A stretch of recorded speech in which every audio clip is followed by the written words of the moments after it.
Hi, I'm Diamond. And I'm Malcolm. And we're just a couple of true crime and paranormal fanatics here to share some stories. Like many of you, we've spent quarantine, and most of our lives prior, watching documentaries of serial killers and keeping up with all the paranormal investigators. Our podcast, Killers, Cryptids, and Hauntings, dives into the stories that grip us the most. Whether it's due to the backstory, the legends surrounding, or the sheer gore of it all, we're here to deliver. So lock your doors, grab a bottle of wine, and let's get creepy.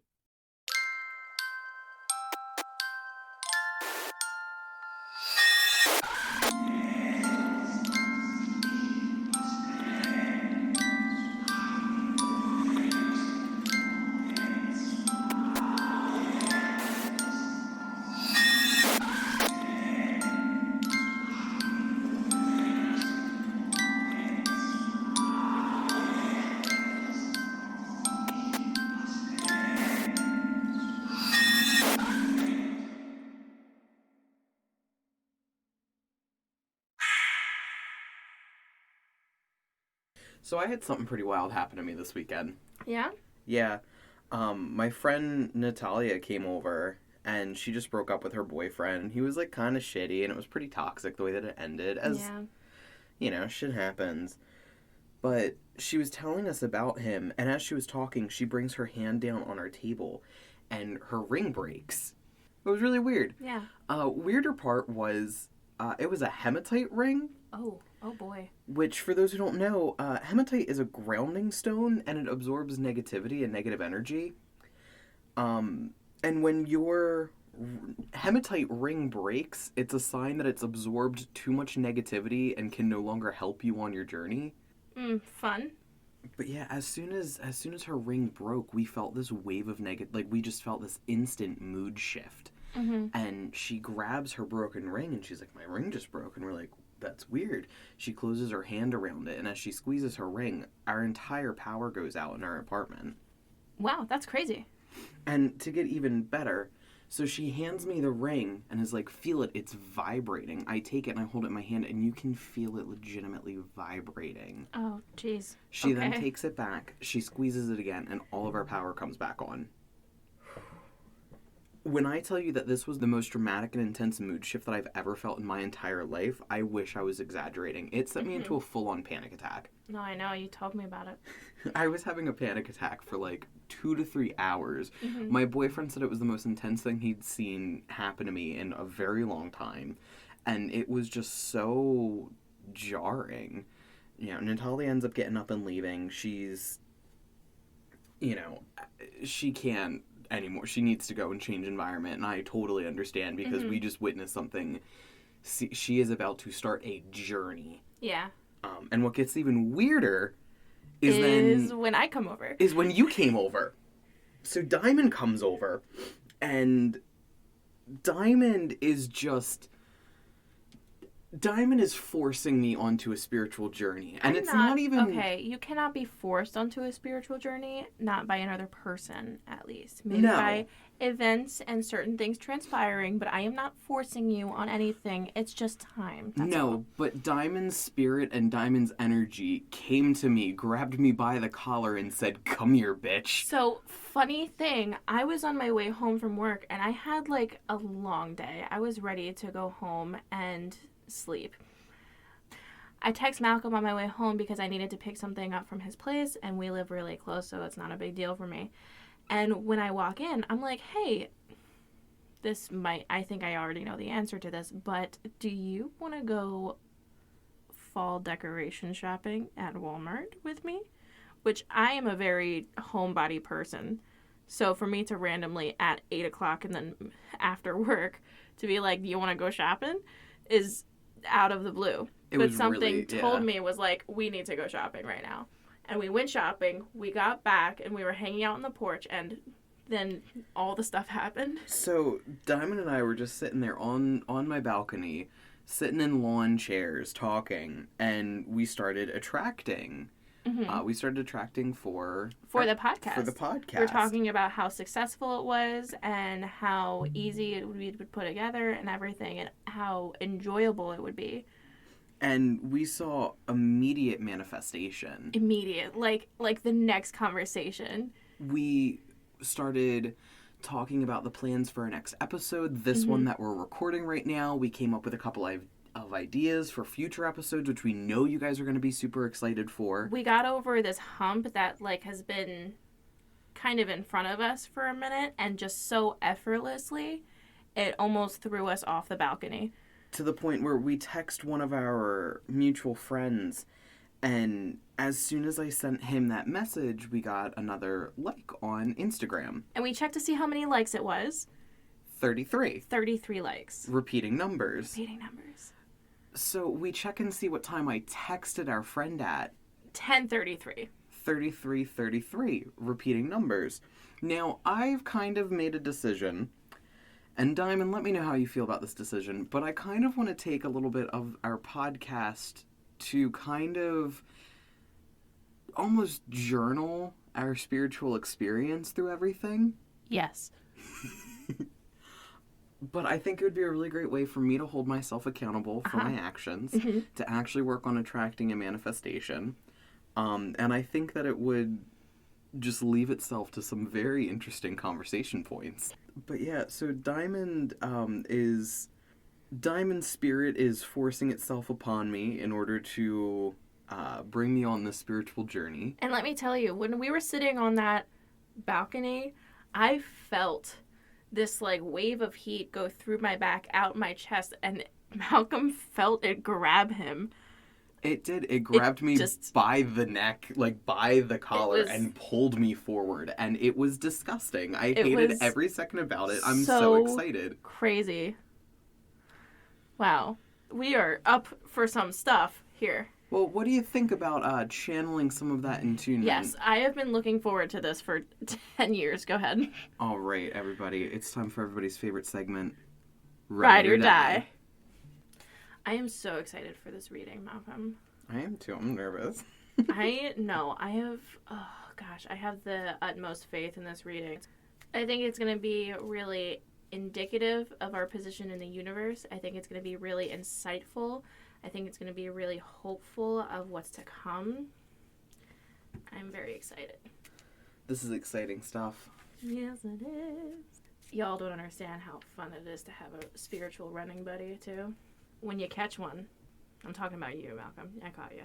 You really did. You. You really did. I don't think that was fair, Diamond. You really went, Malcolm, I'll be your spiritual running buddy. And then all of a sudden, I got throat punched by your spirit, by your chakras. Okay, it is shuffled. Alrighty, Diamond. Tonight's card is Temperance. Our keywords: balance, moderation, patience, and purpose. Temperance is the card for bringing balance, patience, and moderation into your life. Stop staring at me like that. I need you to understand that Diamond is basically vibrating with excitement on the fact that we pulled this card.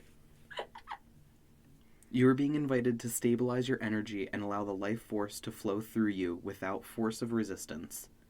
It's time to recover your flow and get your life back in order and balance. So what I'm hearing is that it's finally time to get on the path of least resistance. Okay. This card calls on you to remain calm. Even when life feels stressful or frantic, maintain an even temperament and manage your emotions. You have learned to keep composed in stressful situations. Little things don't get to you, thanks to your seamlessly abundant source of patience. Your respect for balance and tranquility is what will help you achieve and experience fulfillment in your life. Temperance asks you to take the middle path and accommodate all perceptions. Now is not the time to be highly opinionated or controversial. Be the peacekeeper and take a balanced, moderate approach, avoiding any extremes. Include others and bring together diverse groups of people to create harmony and cooperation. By working together, you will collectively leverage the right mix of talents, experience, ability, and skills. I.e., our creative team, you and me. Our creative team. Wow. Okay. Yeah. I would like to give this moment to give a very special shout out to our creative team. Hanson at StarMaker on Instagram and John at john.coil99 on Instagram. none of this would be possible to the extent that it is without the help and support of our friends as we make this happen. And hopefully John listens to this episode. Hopefully John listens to this episode. If he doesn't, I'm going to break his fucking kneecaps. And for those of you who don't know, John is the wonderful musician who created that chilling music that you heard in the beginning of this episode. And Hanson is our wonderful visual artist who has created all of the artwork for our Instagram, for our website, and including the thumbnail on this very episode. So thanks, guys. Finally, this card reflects higher learning. You are learning a great deal where you are now and are at peace with what you are doing. It is all coming together well. Your inner voice is guiding you to the right outcome, and you are patiently listening and following. Well, I really think that card truly embodies everything that we've been working on for the last week, what we've been working towards. I think that this shows some great likes in our future, and hopefully for the future of you, our listener. You know, you are doing what you need to be doing. You need to trust your intuition a little bit more. You need to trust your gut a little bit more. If there is resistance, maybe it's not the right path at this time. Mm-hmm. You don't want to live your life flowing upstream. That's not fun. That's going to wear you out. Exactly. Once in a while, you definitely do need to make that fight. Yeah, but definitely. At the end of the day, you shouldn't live your life like that. And you'll know when to make that fight and when not to. Exactly. Let's play slumber party games. Oh, I love slumber party games.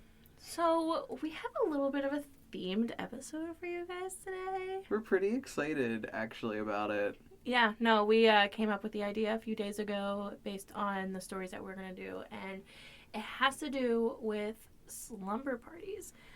I don't know if you guys know us in real life, and I don't think we mentioned it in episodes before, but Malcolm and I have been friends for our whole lives, and I wish that was an exaggeration. 21 years and counting, but... And counting. 21 years, but who's counting? Me. I'm counting. Oh, okay. Yeah. No, because It's that was me. pretty apparent since you had the number just ready to go. That's the joke. Yeah. I think there's a cat hair in my nose. Probably. I might sneeze. Okay. 21 years and counting. Yeah. But our slumber... So we've had our fair share of slumber parties. We absolutely have. Diamond, what's your favorite slumber party game? My favorite, like, normal person slumber party game or my favorite Malcolm slumber party game? What is your favorite memory of one of our slumber party games? Okay. My favorite game for slumber parties overall is MASH, and we'll hit that in a second.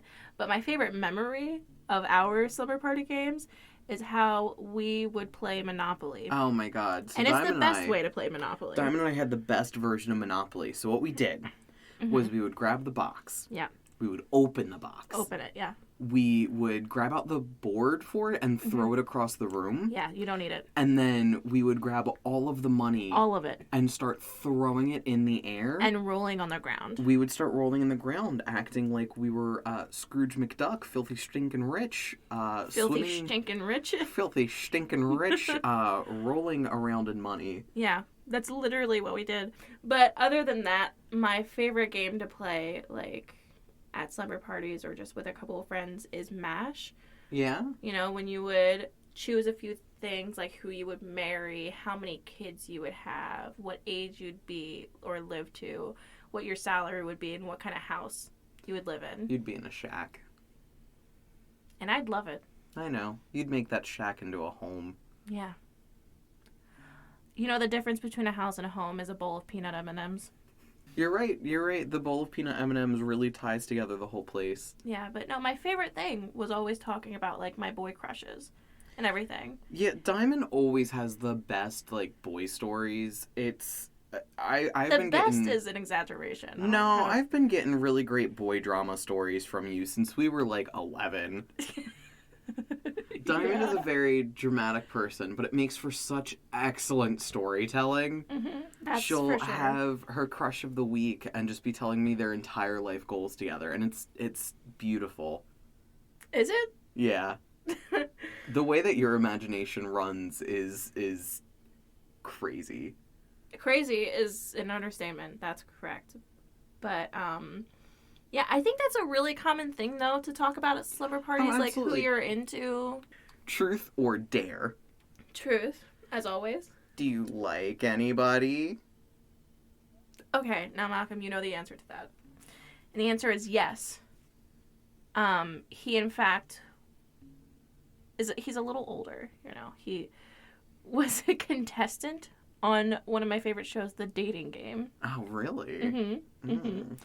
And you might even know him as the Dating Game Killer. Bum bum bum. Bum bum bum bum. Okay. The Dating Game Killer. Ooh. Well, sounds like we should get around the campfire because I think Diamond's about to tell us a story. I'm about to tell a story. So who I'm talking about today is the infamous Rodney Alcala. He was born Rodrigo Jacques Alcala Bucor in San Antonio, Texas on August 23rd, 1943. When Rodney was about 8 years old, his father moved the whole family, which consisted of his 2 sisters and his mother, to Mexico. 3 years later, his father abandoned them. So he just moved the whole family and then up and left. Why do you always pick stories where the family like up and leaves the kids? Okay, all right, listen. I know you lucked out last time with the serial killer who had a fine upbringing, but it doesn't often happen, okay? After the father abandoned them, his mother moved the whole family back to the States, specifically to suburban LA. Nice. At 17 years old, he enlisted in the Army and worked as a clerk. Later, he was discharged in 1964 after a nervous breakdown, where he went AWOL and hiked from Fort Bragg to his mother's house. Wow, okay. A military psychiatrist diagnosed him then with antisocial personality disorder. Okay, all right. And nobody did anything about it. Well, yeah, that makes sense. How old you said he was about 17 then? Mm-hmm. Yeah, so 1964, them just saying, you have this. Now go. Sounds about right. Yeah. After he got home, he attended California State University, then UCLA, to get his bachelor's degree. He soon after fled a crime scene in 1968 to the East Coast, and then studied under Roman Polanski under the name John Berger with an E, Berger, at New York University. Simultaneously, he was working at a children's art camp under the alias John Berger with a U, Burger. Wow. That's very suspicious. Kind of sus, right? So you know that crime scene that he fled? Yeah, whatever happened with that? Well, here's what happened. A neighbor called the police for possible kidnapping after seeing Rodney lure an 8-year-old girl into his apartment. I did say 8, yes. 8 as in 4 plus 4? 4 plus 4, 2 times 4 equals 8. An 8-year-old girl? An 8-year-old girl named Tally Shapiro into his apartment. When the police arrived, they found Tally barely alive, sitting in a pool of her own blood, having been beaten with a steel bar and raped. Wow. Was it him? Yeah, it was him. Due to the violent and grotesque nature of the crime and the fact that he fled, the FBI decided to put him on the FBI's 10 most wanted list. Wow. At this time, he had already fled to New York. He's already working at a children's art camp and studying directly under Roman Polanski. Now, I do want to point out, quick interjection here, this is the second serial killer that I have been made aware of that has a direct tie to Roman Polanski. Maybe it's a coincidence, maybe it's not. If there's a third, it's a conspiracy, and I will figure it out for you guys. I promise. Oh, Diamond's ready to get into some real shit. We're ready to get Illuminati text messages. Because he's on the FBI's 10 most wanted list, his face is posted in every post office. Yeah, people are being alerted that this is a man they need to watch out for. Absolutely. So we already know he's in New York. While he's in New York working at this children's art camp studying under Roman Polanski, Cornelia Criley, 23 years old, flight attendant, was found raped and strangled in her Manhattan apartment. Wow. However, her case remained unsolved until 2011. They couldn't tie it to him just then, but that did happen, and yes, that was him. That same year, 1971, 2 girls who attended the art camp that he worked at recognized his photo in the post office. Thank God. And then reported it. What happened?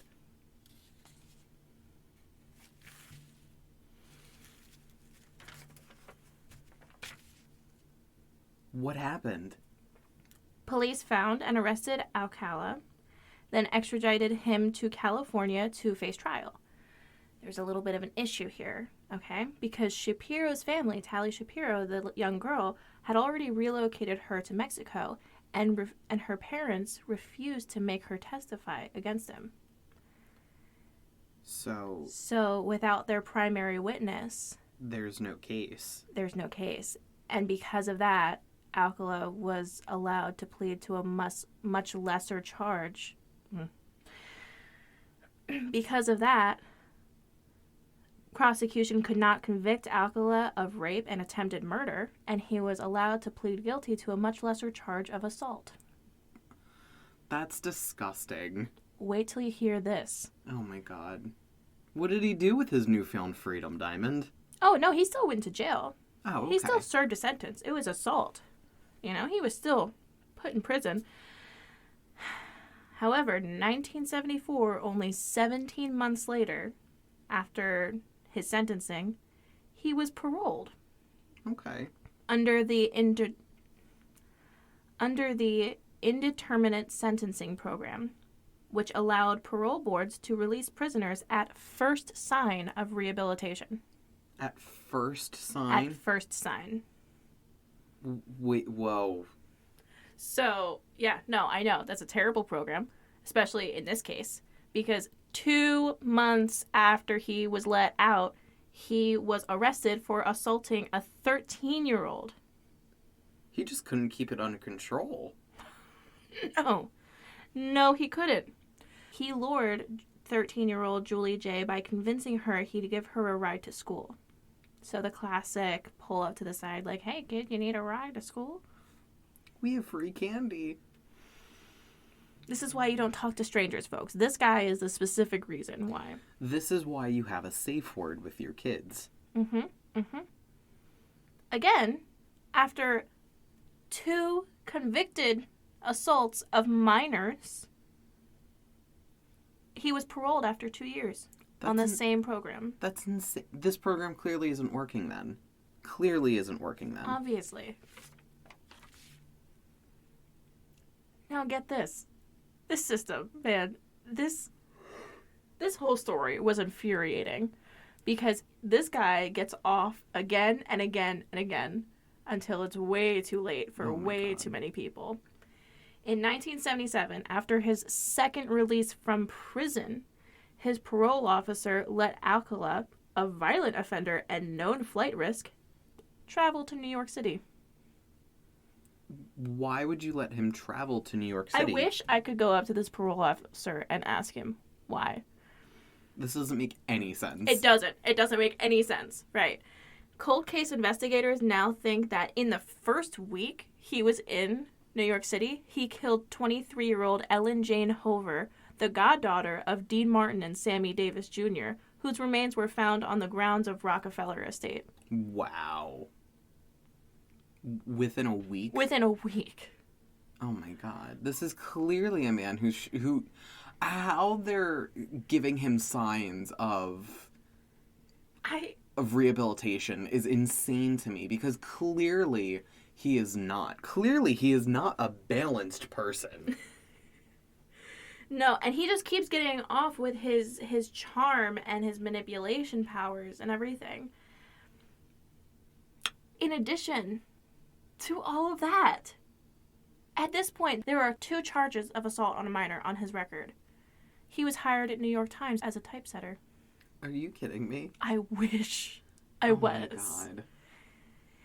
During his employment at New York Times, he accumulated hundreds of photographs of young men and young women under the guise of being an up-and-coming fashion photographer, and he needed to, quote-unquote, build his portfolio. What the fuck? Right. Oh my God. Right. This is one of those things where there's just so many red flags that I feel like It should be so obvious as to what's about ready to start happening, and no one is wise to it. He was so bold. This guy had no remorse, no worry whatsoever. He obviously wasn't worried about getting arrested because he knew he was going to get out pretty soon. Seriously. He was so proud of what he had done, he even showed off his portfolio to his coworkers. What? One of his coworkers who had seen the pictures said, "I thought it was weird, but I was young. I didn't know anything." She said, "When I asked why he took the photos, he said their moms asked him to. I remember the girls were naked." What the fuck? How is that? If you're an up-and-coming fashion designer or fashion photographer, why would your models be naked and underage? In this portfolio was 15-year-old Monique Hoyt, whom it was revealed in later testimony was knocked unconscious and raped while posing for pictures. What the fuck? Right. This is not a portfolio that you want to be a part of. And I cannot believe how... I can't believe how far he's able to get with this. And he's not even done. Because the next year, he became a contestant on the dating game. And for those of you who don't know what the dating game is, it was a show that aired in the late 70s where you would have 3 anonymous bachelors and 1 bachelorette. The bachelorette will ask the 3 bachelors non-identifying questions, and based on those answers, would choose who to go out with. He was bachelor number 1. Did he win? We'll get to that. The bachelorette for this episode was Cheryl Bradshaw. She asked some weird questions, I'm not going to lie. They were just strange. Were they just strange in the general sense, or were they strange even for the episode? In the general sense. Oh, okay. They were just weird. I think she was just... trying to be quirky. Maybe. I don't know. But some of the examples of the questions that she asked and his answers are... What is your best time? He said, the best time is nighttime. She said, why is that? He said, because that's the only time there is. Well, what's wrong with morning, afternoon? And he said, well, they're okay, but nighttime is when it really gets good. That's when you're really ready. What? That is cryptic. Right. I mean, a weird question in the first place. It is. I feel like what is your best time? I feel like saying, are you a morning person or a night person would have been a better It was a weirdly phrasing. Phrased thing. But that is the worst possible answer. The creepiest possible answer you could give. Especially hindsight is 20/20. Mm-hmm. I mean... Yeah, and another question that she asked him was... You're fine. Sorry. That snuck out of me. It's okay. Another question she asked was, Bachelor number 1, I'm serving you for dinner. What are you called and what do you look like? Again, a weird question. That's a very weird question. She's asking, because I didn't get this at first, so I'm going to explain it. She's asking, what kind of food would you be if I were serving you for dinner? Are we sure she's not the serial killer? That's Again, some Hannibal Lecter shit. These are weird questions. But he said, in response, I'm called the banana, and I look really good. And she said, could you be a bit more descriptive? And in response, he said, peel me. Alright, that's kind of funny.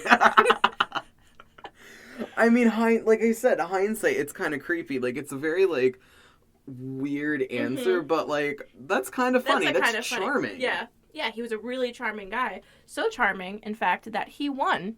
He won? He won. And Cheryl Bradshaw even said, well, I like bananas, so I picked Bachelor number 1.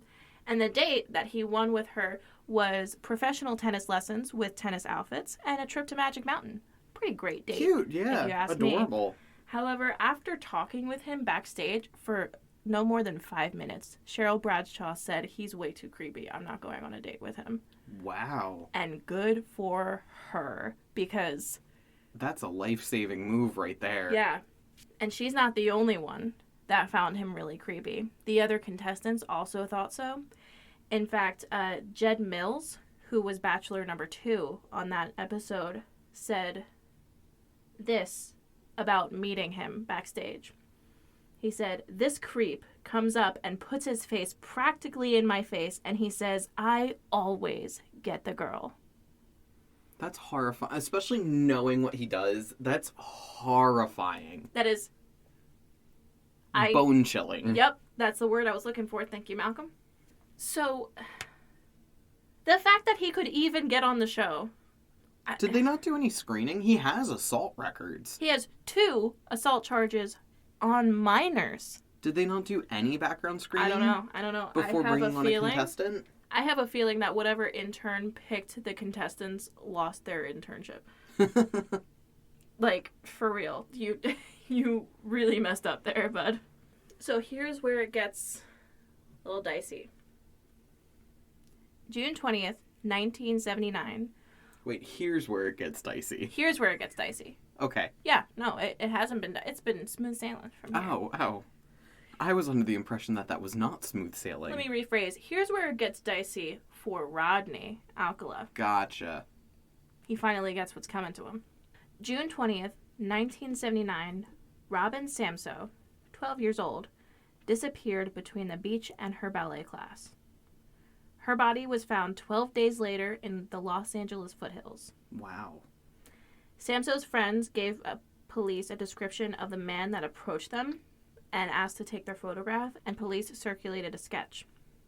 Alcala's parole officer recognized the sketch. I don't know why he wasn't just on top of him all the time at this point. Seriously, isn't that... Especially, this is a very dangerous man who has made multiple mistakes, who's come back to prison before.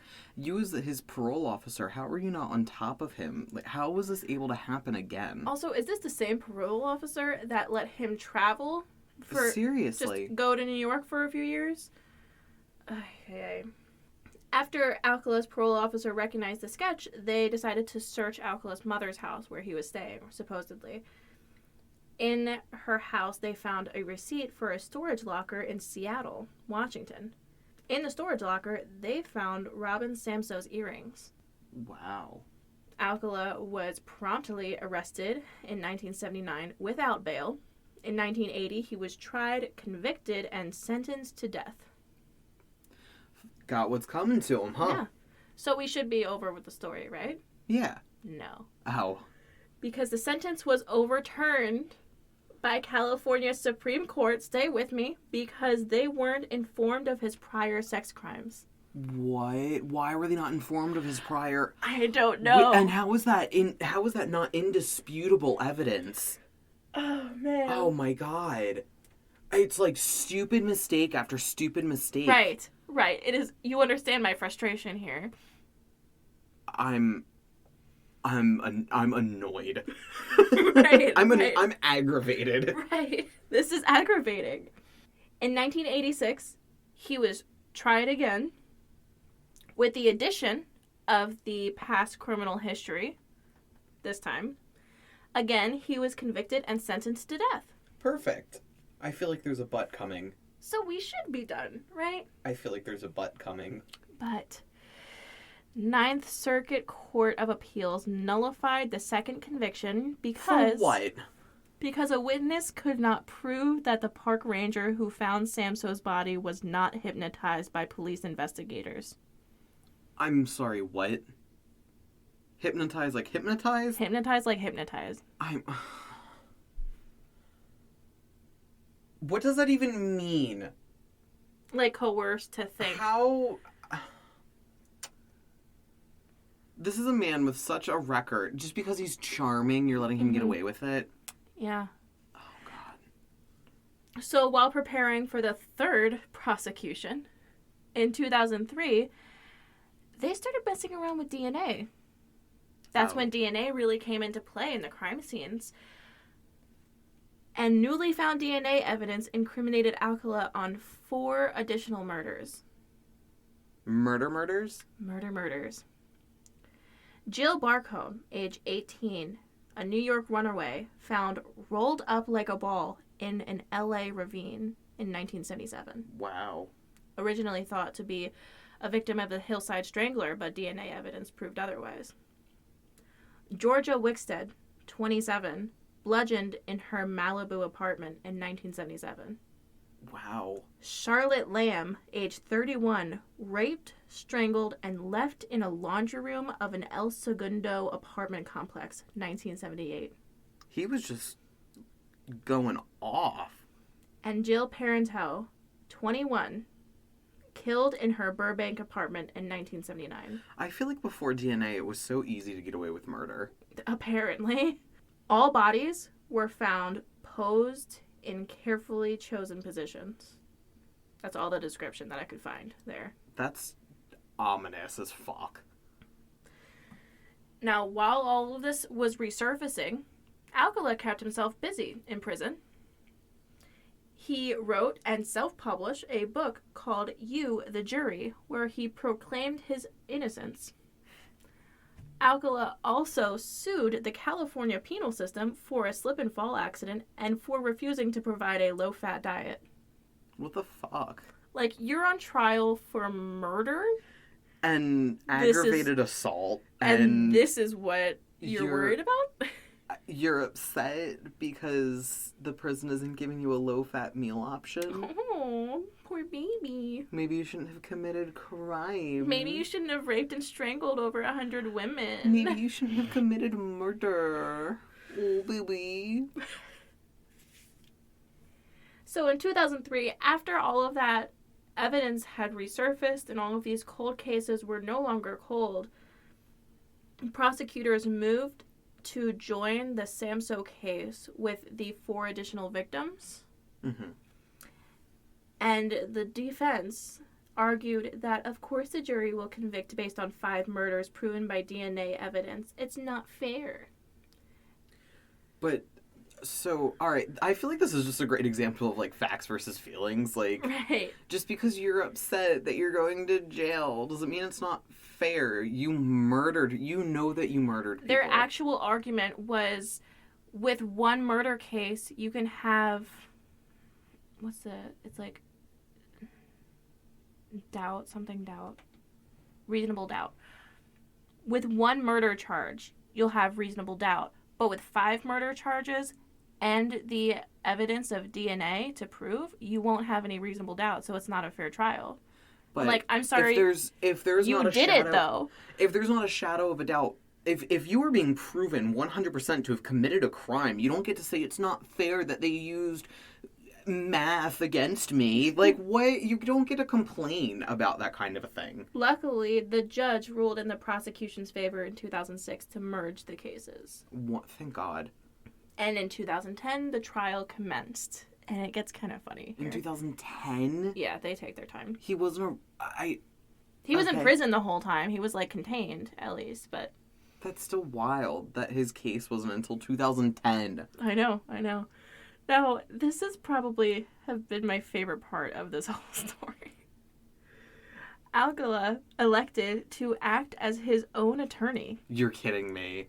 It gets better. And proceeded to question himself for 5 hours, referring to himself as Mr. Alcala in a deep voice and then answering in a normal voice. For 5 hours. I would have given anything to have been a juror on that stand. Isn't that horrible, though? Like, this man is clearly not well. Like, I feel like after he got arrested for the Samso thing, he just stopped giving a shit. He, like, went full crazy. Yeah. He showed the jury clips of his appearance on the dating game to prove that the earrings that were found were actually his and not Samso's. However, Jed Mills, bachelor number 2, if we remember, said that earrings were not yet socially acceptable to be worn by men at that time, and he definitely would have remembered seeing a man with earrings. Well, yeah. I mean, and that makes sense for... It was... The show was, what, in the late 70s, you said? Mm-hmm. Yeah, that... He's trying to pull any card that he can to try and get out of this, but without a lawyer. Without a lawyer. Oh, my God. Now, you'd think he'd put the same effort into the 4 additional charges, but he didn't dispute them at all, other than saying, I don't remember doing that. So he spent 5 hours. Just on the Samso case. And not on the other 4 cases? No, his only argument against that was like, I don't remember doing that, so. That's not... Sorry, Mom, I don't remember breaking your vase, so I didn't break it. And for his closing argument, he played Alice's Restaurant by Arlo Guthrie. What? Wait, what? He just played the song? It's a song in which the protagonist tells his psychiatrist that he wants to kill.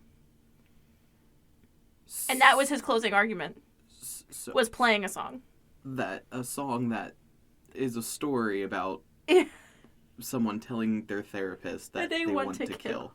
So he's arguing his murder trial on his own and closes with a song about a man confessing that they want to kill people.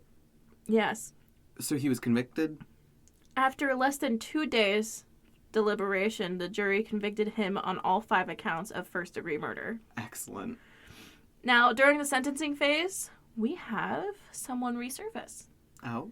Tally Shapiro, his first known victim, now 50 years old, testified against Alcala. Good for her. Yeah. Fucking good for her. Good for her. And she said she was 8 years old when he offered her a ride to school. I told him I wasn't supposed to talk with strangers. He goes, "Oh, I'm a friend of your parents." And I went, "Oh, okay. I mean, I was 7 or 8 years old. I trusted adults." She said about her injuries that there were over 27 stitches in the back of my head. He hit me right over the head in the back of the head. Police also testified that they found her unconscious and naked with her legs spread apart and a bar across her neck. Wow. The prosecutor closed by saying that Alcala was a sexual predator who knew what he was doing was wrong and didn't care. Yeah, that sounds about right. So, March 2010, Alcala was sentenced to death for the 3rd time. And this one stuck, ladies and gentlemen. Thank God. 3rd time's the charm. Right. Magic threes. Magic threes. 33. 33. Oh, yeah. Isn't March the 3rd month? Wow. Okay. Was it also on March 3rd? No, I don't know the date. That's fair. Yeah. That month that he was sentenced to death, police released 120 of Alcala's photographs and sought the public's help in identifying them. An estimate of 900 photos were too sexually explicit to release. Wow. 900? Like 900? 900. That's insane. And these are mostly of underage men and women. That's crazy. Within a week, 21 women came forward, and 6 families said that they recognized photos of loved ones who disappeared and were never found again.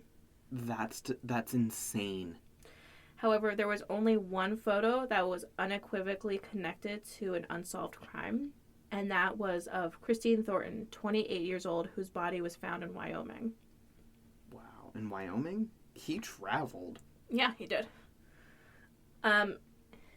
Now, of course, with these photos coming out and DNA evidence actually being able to be used in all these cold cases from the 70s, a lot of additional victims and charges ended up happening while he was in prison. So how many's a lot? Enough. Tell me about them.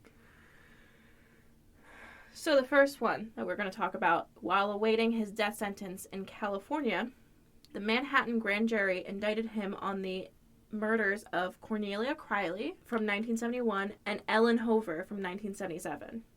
These both happened after his first assault. Wow. Like right after. Remember I said? Right after his first parole.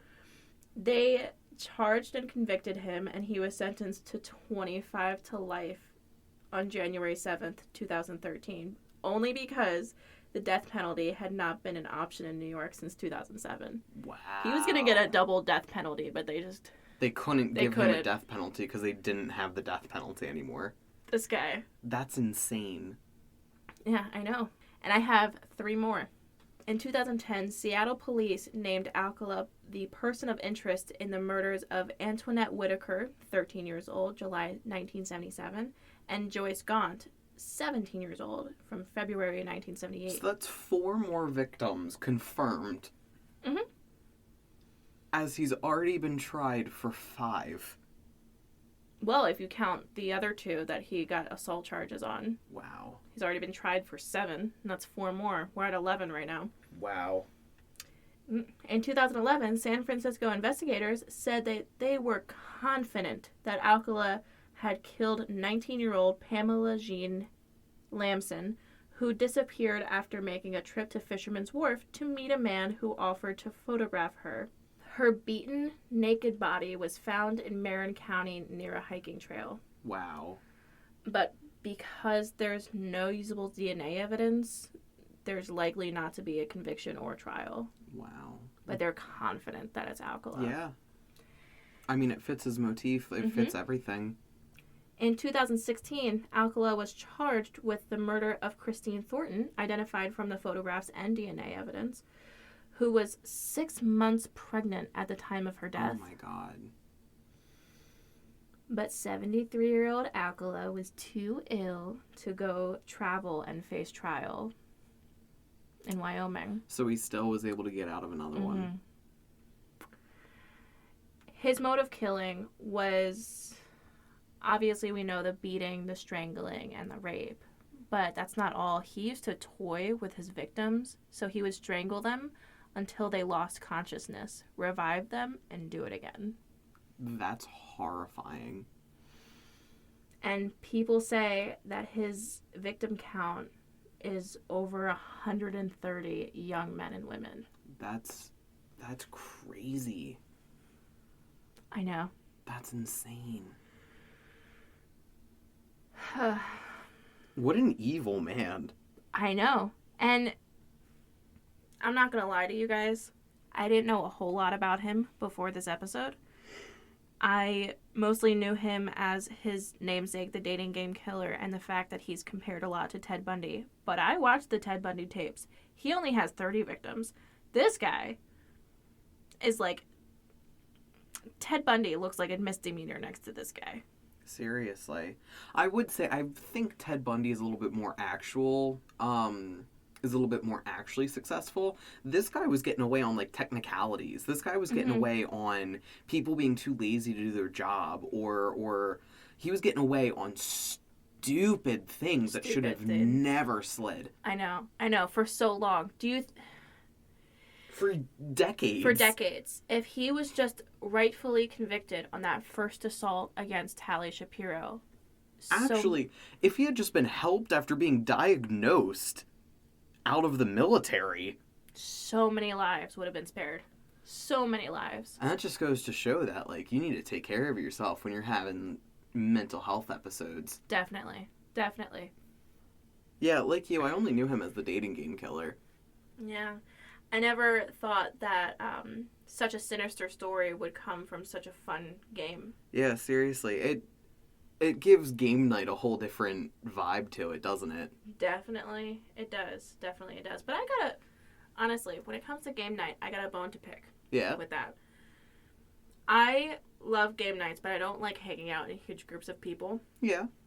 I wish there were more games that you can play with just one other person. Oh, honestly, I feel like if we had more games that we could play with just, like, one person, 2 people. Right. Like, I don't want to have to get 5 people together to play Cards Against Humanity. Seriously. Well, so it's actually funny that you say that, because I actually have a one-player game for us tonight. Oh, really? Yeah. Isn't that exciting? That is exciting. Let's play some Slumber Party games. Aww. So, it's a game called Hide and Seek Alone, or One Man Tag. This game involves a lot of very important steps with very important warnings. Already out of my wheelhouse. No thanks. We definitely do not recommend playing this game. If you do wish to play, it is definitely at your own risk. We are 100% not liable for anything that happens on your own time. This ritual involves the game of hide and seek, but with a possessed doll. Oh, no.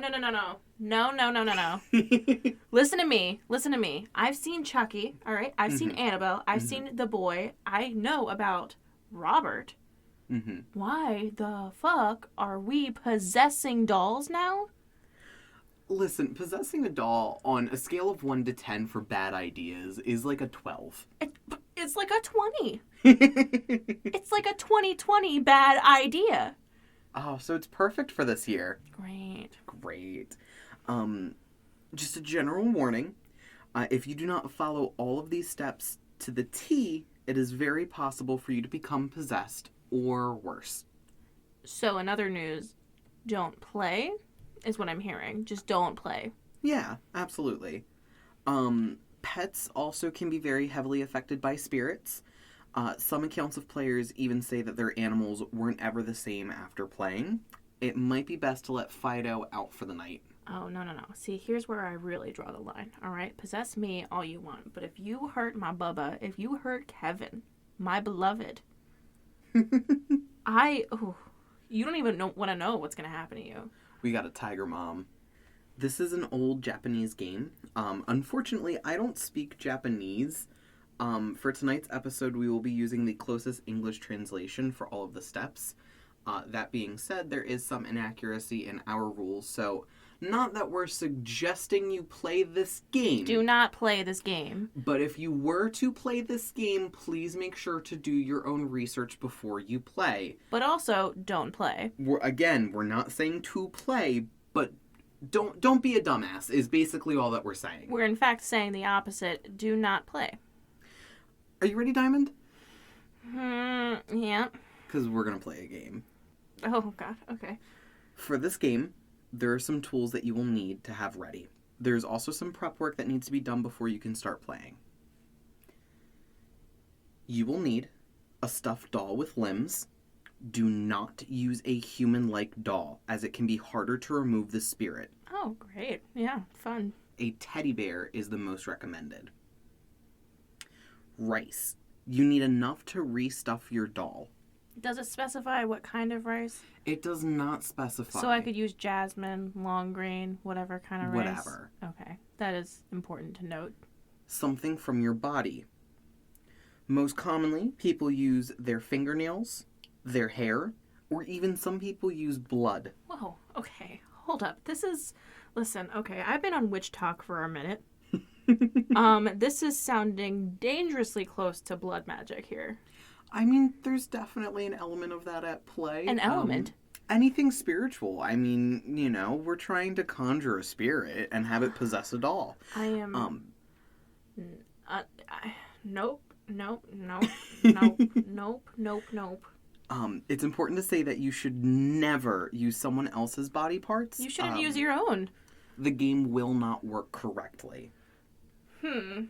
You need a sharp object or weapon. This is to anger the spirit. Oh, so I'm gonna get like a big ass kitchen knife, right? Be warned, if the doll finds you, it will attempt to stab you with the same weapon. Well... So they recommend a toothpick. Okay, great. You need red thread to sew up the doll. You need salt water or salt. This is critical and cannot be missed. A bath or large basin, large enough to put the doll in. Did they say how big the doll should be? No. I would use the smallest teddy bear in the seriously. world. Like a little keychain teddy bear. And then the last thing that you need a safe sanctuary to utilize as a hiding spot.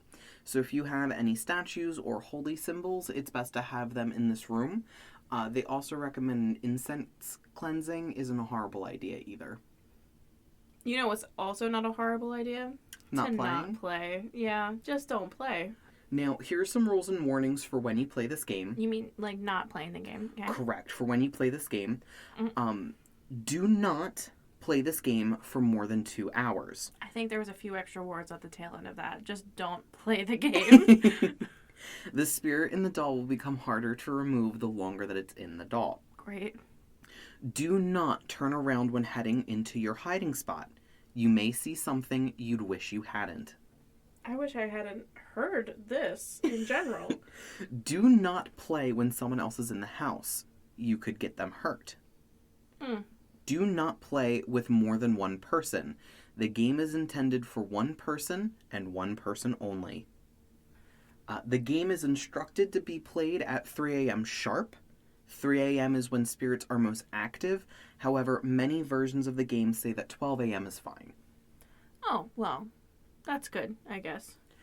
Do not turn on the lights while playing. Oh, fun. We get to play in the dark. In the dark. Great. Do not fall asleep while playing. You must end the game first. I hate this. Do not leave the house unless you are ending the ritual and the doll cannot be found inside. Do not play if you are frightened easily or have a weak heart. Do not give the doll your name or the name of a loved one. Them or you could fall victim to a curse. And lastly, this ritual is to be taken seriously. It sounds like it should be taken seriously. Listen, I don't mess with this whole stuff in general. Funny story. Malcolm already kind of knows the story. I'm not going to tell right now. We were shopping at our local Spencer's, having a little mall trip. Yep. And I was feeling bold, you know. I was like, I'm going to get a Ouija board. I'm going to get a Ouija board and I'm going to play it. I'm going to see what's up. And I said that's a bad idea. Right. And I wasn't listening to him. Never do. I reach my hand towards the Ouija board that's standing on the shelf and it falls over on the floor. It completely fell. And I don't mess with this stuff, okay? I don't even, no, this ain't my wheelhouse. Diamond, you are way too connected with spirituality that you would end up being a playground for things. I don't like that. Even hearing that sentence. Well, Diamond, since we're going to keep playing, the game is as such. Step 1, give your doll a name. Diamond, why don't you pick out a name for our doll? Okay. All right. Okay. Now, you said it can't be my name or a name of a loved one, correct? Yes, that's correct. Okay. How about Barry B. Jones?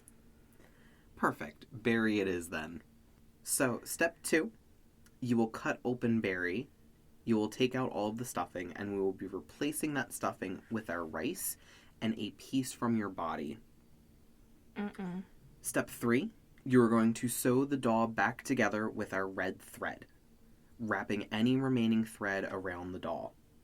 This binds the spirit with the doll. The thread is said to represent blood vessels and acts as a restraint throughout the game. Oh, I for sure do not like that. With my whole self, do not like that. Oh, there's a lot of symbolism between the steps. The rice is said to represent internal organs and just lifeblood. The thread is blood and blood vessels flowing through the bear. There's a lot of symbolism in the ritual aspect of prepping this teddy bear. I just got a huge chill and I don't like that. Well, step 4, now we're going to fill up our tub or basin with water. And at this point, it would be a good idea to get your cup of salt water handy. You're going to want to turn off all of the lights in the house, and you're going to want to leave on one TV, making sure that this TV is in your sanctuary or hiding spot.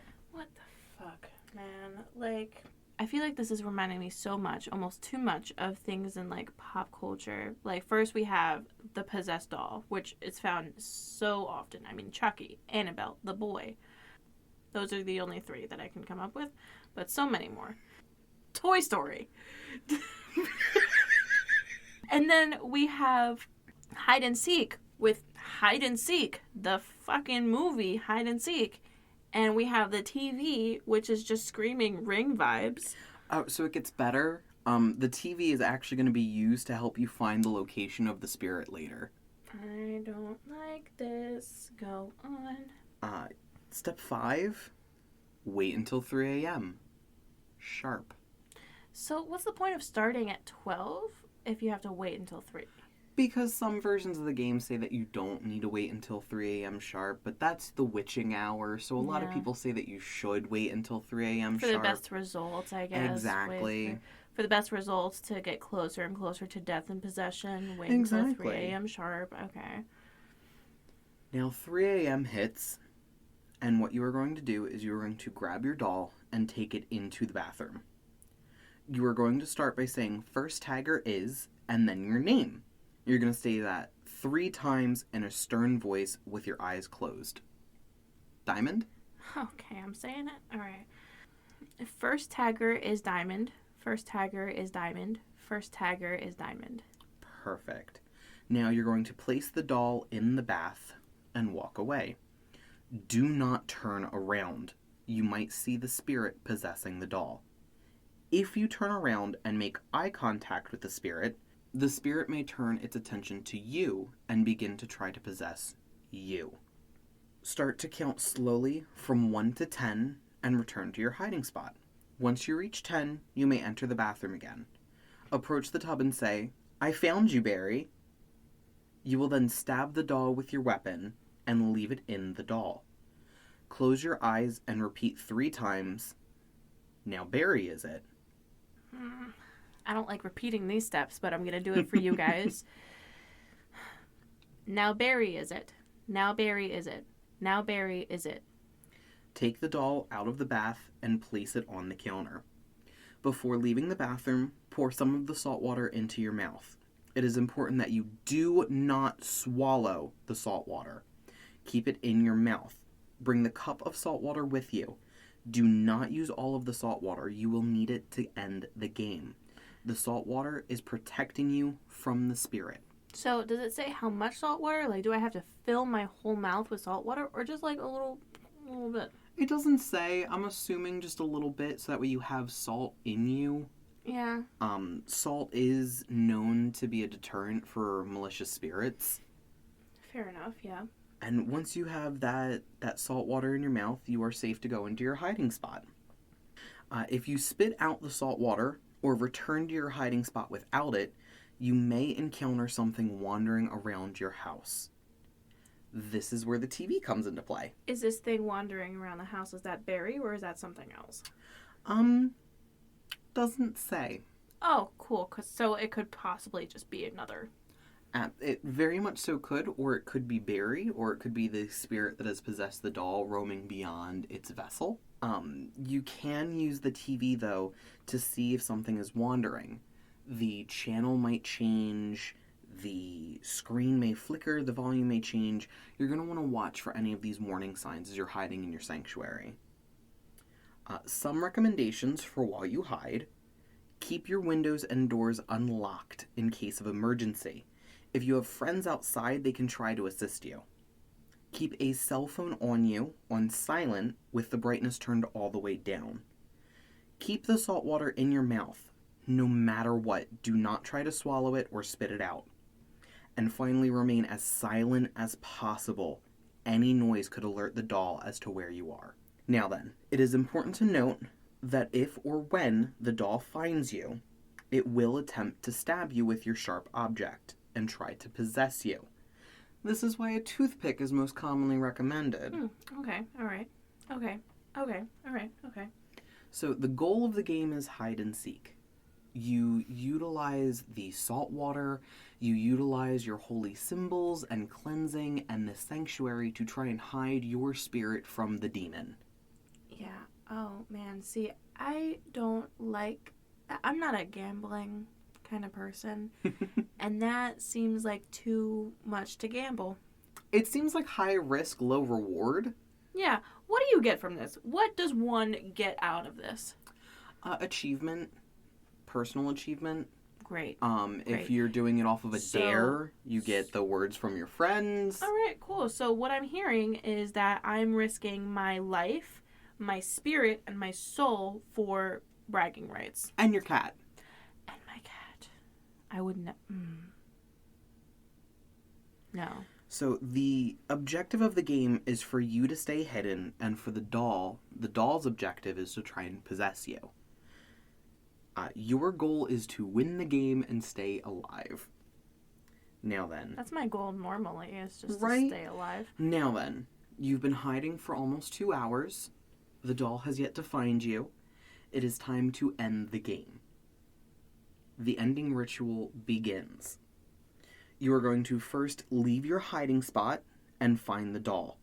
Be sure to bring your cup of salt water with you. The doll may not be in the bathroom. Once you find the doll, pour the cup of salt water in a circle around it, then spit the salt water out of your mouth and onto the doll.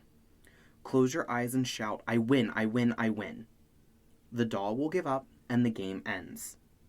Now then, this doll was possessed by a spirit, and some spirits like to go easier than others. So you do have to dispose of the vessel in an appropriate manner. So, hefty trash bag. Exactly. So what you're going to want to do is you are going to want to bury the doll with salt. Otherwise, the spirit may attempt to re-enter the doll. They also recommend to put salt in every corner of your home, especially wherever you found the doll, as salt, like we said, tends to ward away evil spirits.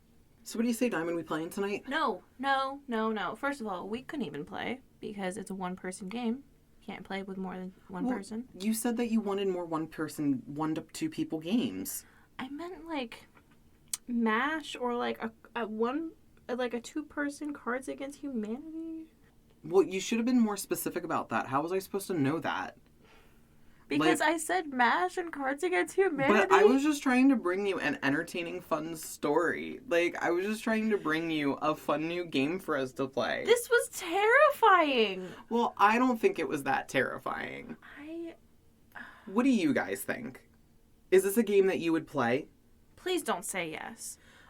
If it is a game that you would play... Which it should not be. Again... We're not recommending you play this game. We're telling you, do not. But if you would, or if you've ever encountered anything paranormal, please feel free to reach out to us. You can always send us submissions at kchpodcast.submissions@gmail.com or on our website, kchpodcast.com. And also, please check out our social medias where we post live updates on all things killers, cryptids, and hauntings. That's going to be at KCH Podcast on Twitter and at Killers, Cryptids, Hauntings on Instagram. Also, don't forget to check out our website for pictures from this episode and other episodes. And as always, join us every Thursday night at 8 p.m. Eastern Standard Time for new episodes. Stay creepy.